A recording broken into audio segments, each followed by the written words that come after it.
Hey guys, this is going to be the start of the renovation K5. The first thing I'm pretty much going to be doing is taking the tires off.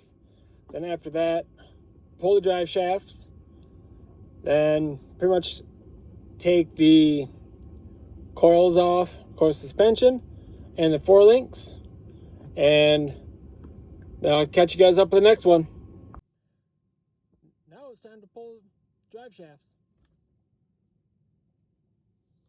The rear drive shaft is actually out of a TRX4. There was actually the front drive shaft. That was the only one that would fit in here after I snapped the one that I had. But they worked just fine. I just had to do some little Dremel work, but no big deal, you know. Plenty of stuff there. But I'll catch you guys the next step I do. And some of you might be asking why I just don't go out and buy a Trailfinder 2 or another one that already has leaf spring suspension on it and just put a body on it. What is the fun of that? This is definitely more fun. It's a little bit more of a challenge, and it's definitely making you use your mind on thinking on how you're going to do it. Which way is this way going to be better, or is this way going to be better? This is all for fun. I'm really not in the spot to just go out and spend $400 or $500 on a brand new crawler or even a kit. So I picked this kit up for about $22 off Amazon, and I'm just gonna do all the hard work myself. I mean, it's all for fun.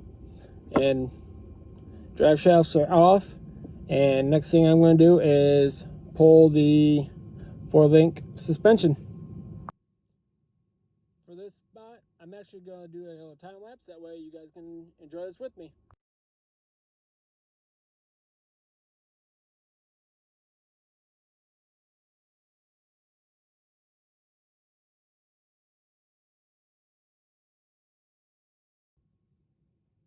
Now the 4-link is off, front and back.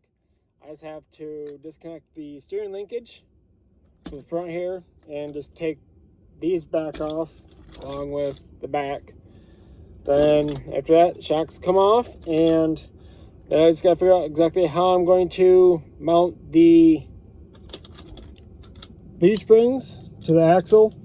I really won't need this anymore for the top links, so I just got to figure out what I can do here. I already have an idea of these will be coming off, and I'll figure out something and see you guys in the next one. I have the top mounts taken off both front and rear. Here's the other one. So what I'm going to be doing is taking these lower 4-link setup and for the coils, be taking those off and possibly putting plugs in the holes, set screws, however you want to call it. I will have a mount up on the top, or what I might do, if I can find it, is take some possibly aluminum angle and cut it down, of course, and kind of put it in place of these. That way it sits like this on the axle. So that way, then I'll go through, drill a hole in the center for the center bolt, then drill 2 more holes for the bolts that screws that actually hold the leaf springs down, which I'll probably drill and tap these to number 3, which I had the tap. If not, I'll figure something out between this point and here.